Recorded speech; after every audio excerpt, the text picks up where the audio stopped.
हिंदुस्तान में पहली बार एक ऐसा खिलौना बनाया, ये धरती पे हर आदमी की आवाज बच्चे के रूप में बदल देगा।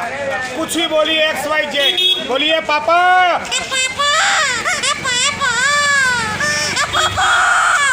बोलिए, बुआ,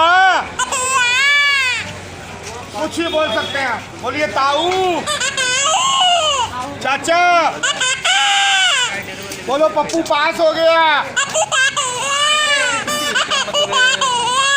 राजा बाबू घर चलो, बुआ आई लव यू।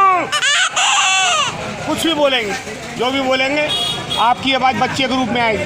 नहीं आए 50 रुपए के 500 चैलेंज वाला है। इंडिया में पहली बार रेडीमेड बच्चा बनाया है। 1 घंटे में 4 लड़के। बेटे पापा बोलो, जल्दी ले आओ, पूरा परिवार देखेगा। गधे, घोड़े, कुत्ते, मुर्गी, मुर्गा, सबकी आवाज़ें आएंगी इसके अंदर। जो चाहे लीजिए, आनंद लीजिए जिंदगी का। लीजिए मुर्गे की आवाज़।